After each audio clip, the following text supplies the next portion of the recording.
நமஸ்காரம். வாழ்க்கையில எல்லா விஷயங்களும் உங்களுக்கு கிடைக்கணும். சகல விதமான சௌபாக்கியங்களும் உங்களுக்கு கிடைக்கணும். ஐஸ்வர்ய பிராப்தம் உங்களுக்கு கிடைக்கணும். குடும்பத்தில வந்து எல்லாருமே நல்லா இருக்கணும், சேமமா இருக்கணும். லக்ஷ்மி கடாட்சம் எப்பவுமே நிலைத்து நிற்கணும் அப்படின்னா, இந்த நவராத்திரியை நீங்க வழிபாடு பண்ணணும். அதுதான் தேவி வசந்த நவராத்திரி அப்படின்னு சொல்றது. இந்த தேவி வசந்த நவராத்திரி, இந்த வசந்த நவராத்திரி அப்படிங்கிறது கூடியது எப்போ வருது? எல்லாத்துக்குமே வந்து தெரிஞ்ச விஷயம் என்ன அப்படின்னா, இந்த புரட்டாசி மாசத்துல வரும் இல்லைங்களா? சரத் நவராத்திரி அப்படிங்கிறது தான் எல்லாத்துக்கும் தெரியும். ஆனா ருது நவராத்திரியில நிறைய வகை இருக்கு. அது என்னென்ன அப்படின்னா, இந்த தேவி நவராத்திரி, அதே மாதிரி வராகி நவராத்திரி, சரத் நவராத்திரி, ஷியாமலா நவராத்திரி, 4 நவராத்திரியாக வந்து ஸ்ரீவித்யா சாஸ்திரத்தில் சொல்லப்பட்டிருக்குதுங்க.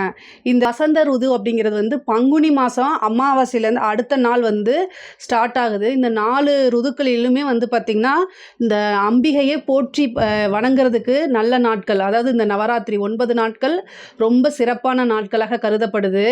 இதில் வந்து பார்த்திங்கன்னா, லலிதா பரமேஸ்வரி எந்த அம்பிகை வேணால் நீங்கள் பூஜை பண்ணலாம். நீங்கள் உபாசனை வாங்கியிருக்கீங்கன்னா அந்த தேவியை வந்து ஆராதனை பண்ணலாம். இது எப்போ ஸ்டார்ட் ஆகுது அப்படின்னா 19/3/2026 வியாழக்கிழமையில இருந்து 27/3/2026 வெள்ளிக்கிழமை வரைக்கும் வந்து இந்த நவராத்திரி ஆரம்பிக்குது. இந்த நவராத்திரி வந்து அம்பிகையை பூஜை பண்ணுறதுக்கு ரொம்ப ரொம்ப சிறப்பான நாள். சரி, இன்னைக்கு என்ன செய்யணும் அப்படின்னா, இந்த 9 நாட்களில் வந்து நீங்கள் என்ன பண்ணணும் அப்படின்னா, ஈவினிங் அதாவது மாலையில் 6 மணிக்கு மேலே விளக்கு வீட்டில் வந்து தீபம் பொருத்தி 2 குத்து விளக்கு இருந்தால் பொருத்தி, அம்பாளுடைய ஃபோட்டோ, லலிதா பரமேஸ்வரி ஃபோட்டோ இருந்தால் நீங்கள் வச்சுக்கலாம். அப்படி இல்லை அப்படின்னா என்ன ஃபோட்டோ இருக்கோ, பார்வதி ஃபோட்டோ இருந்தாலும் சரி, அல்லது வந்து வீட்டில் வந்து மகாலட்சுமியுடைய ஃபோட்டோ இருந்தாலும் சரி, நீங்கள் வழிபாடு பண்ணலாம். எந்த தேவியராக இருந்தாலும் பண்ணலாம்.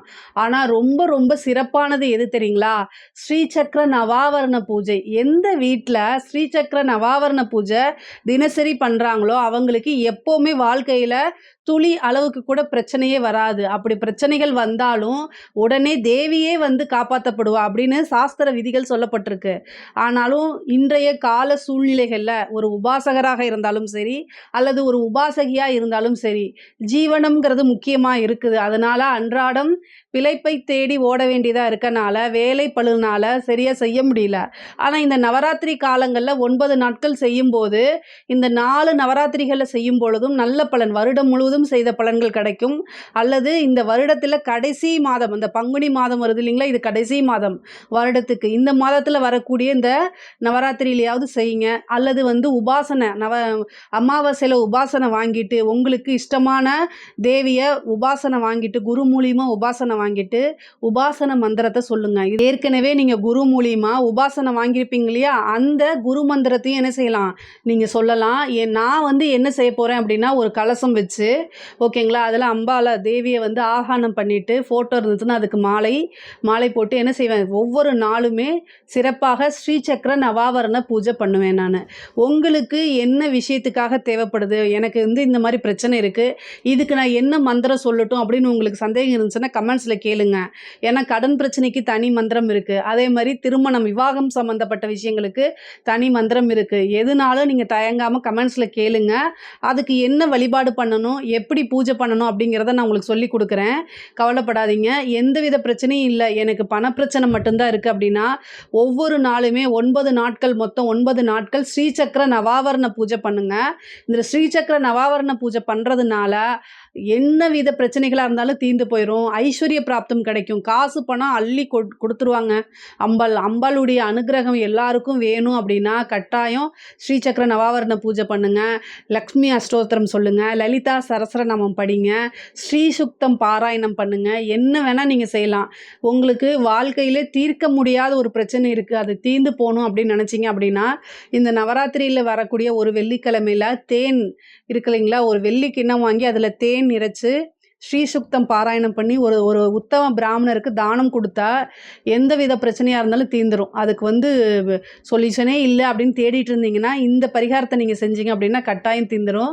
இதெல்லாம் ரொம்ப ரொம்ப விசேஷமானது. பொதுவாகவே இந்த மாதிரி வீடியோக்கள் அதிகமாக யாரும் பார்க்குறதில்ல. இருந்தாலும் தேவி உபாசகர்கள் உபாசகிகள் இருந்தால் இந்த பயனுள்ள நாளாக மாற்றிக்கங்க. முக்கியமாக வந்து பார்த்திங்கன்னா காலையிலேருந்து சாயந்தரம் வரைக்கும் வேலை பார்த்துட்டு சாயந்தரத்துக்கு மேலே இதை பண்ணலாம். ஏன்னா நவராத்திரி இதை செய்யக்கூடிய செய்யக்கூடிய பூஜையே வந்து ராத்திரியில் செய்யக்கூடியது. அதனால் ஈவினிங் நீங்கள் வேலைக்கெலாம் போயிட்டு ஆத்மார்த்தமாக வந்து அம்பாளை நினச்சிட்டு உடல் இதெல்லாம் வந்து சுத்தபத்தமாக குளிச்சுட்டு அதுக்கப்புறம் நீங்கள் பண்ணலாம். ரிலாக்ஸாக இந்த பூஜையை பண்ணலாம். அடுத்த நாள் நீங்கள் காலையில் எப்பவும் போல் வேலைக்கு போய்க்கலாம். அதனால் பிரச்சனை கிடையாது. இது மாதிரி நீங்கள் செய்யுங்க. இல்லை ஹோமங்கள் யாகங்கள் செய்கிற இடத்துல போய் கலந்துக்கங்க. யாராவது கோவிலில் வந்து ஸ்ரீசக்கரம் பூஜை பண்ணுறாங்க, இல்லை கோவிலில் வந்து சரஸ்வரநாமம் பாராயணம் பண்ணுறாங்க, இது மாதிரி ஏதாவது பண்ணுறாங்கன்னா உங்களால் செய்ய முடியலன்னா அங்கே போய் கலந்துக்கங்க. உங்களால் என்ன உதவியோ அதை வந்து நீங்கள் செய்யுங்க. இந்த 9 நாட்களில் வந்து சுமங்கலியை வீட்டுக்கு கூப்பிட்டுட்டு வந்து பூஜை பண்ணுங்க. கன்னியா பூஜை பண்ணலாம். இது எது உங்களுக்கு வந்து ரொம்ப முடியுதோ அதை பண்ணிக்கலாம். அதாவது குழந்தைகள் இருக்காங்களே அவங்கள கூப்பிட்டு வந்து அம்பாலாவே நீங்கள் என்ன பாவிச்சு அவங்களுக்கு பூஜை பண்ணி அவங்க மகிழ்விக்கிற மாதிரி ஏதாவது ட்ரெஸ் கொடுக்கறது, அல்லது பென்சில் பாக்ஸ் கொடுக்கறது, வாட்டர் பாக்ஸ் கொடுக்குறது, அவங்க யூஸ்ஃபுல்லாக இருக்கக்கூடியது. முக்கியமாக வந்து இந்த தேங்காய் இருக்குது பார்த்தீங்களா, அது வந்து மட்டை உரிக்காமல் அதை வந்து தானமாக கொடுக்கணும். வெத்தலை பாக்கு அவங்களுக்கு ஏதாவது ஒரு கிஃப்ட்டை வச்சு அது தானமாக கன்னியா பூஜைன்னு சொல்லக்கூடியதில் அதில் நீங்கள் தானமாக கொடுத்தீங்கன்னா ரொம்ப சிறப்பு. அதே மாதிரி வந்து பார்த்திங்கன்னா சுமங்கலியை வீட்டுக்கு வர வச்சு அவங்களுக்கு வந்து வஸ்திரம் வச்சு தாம்பூலம் வச்சு அவங்களுக்கு பூஜை பண்ணி காலில் விழுந்து ஆசீர்வாதம் பண்ணிக்கோங்க. இதெல்லாம் என்னென்னா அம்பாலே வீட்டுக்கு வர மாதிரி கணக்கு. இதெல்லாம் வந்து இந்த நவராத்திரி நாட்களை செய்யும்போது பல மடங்கு புண்ணியங்கள் கிடைக்கும். ஸோ வந்து உங்களால் என்ன விஷயங்கள் செய்ய முடியுமோ அதை செய்யுங்க. அட்லீஸ்ட் இந்த 9 நாட்களுமாவது அம்பாள் அருகில் இருக்கக்கூடிய அம்பாளுடைய கோவிலுக்கு போய் அம்பாளுக்கு தீபம் ஏற்றி மனசார வணங்குங்க.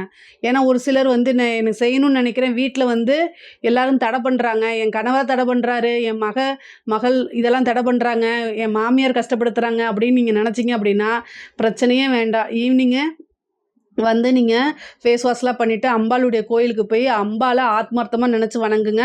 கட்டாயம் அன்னையுடைய அருளும் சகலவித சௌபாக்கியங்களும் உங்களுக்கு கிடைக்கும். இதில் ஏதாவது சந்தேகங்கள் இருந்துச்சு அப்படின்னா கமெண்ட்ஸில் கேளுங்க. கட்டாயம் நான் ஆன்சர் பண்ணுறேன். நம்மளுடைய சேனலை லைக் பண்ணுங்கள், ஷேர் பண்ணுங்கள், சப்ஸ்கிரைப் பண்ணுங்கள். நன்றி, வணக்கம்.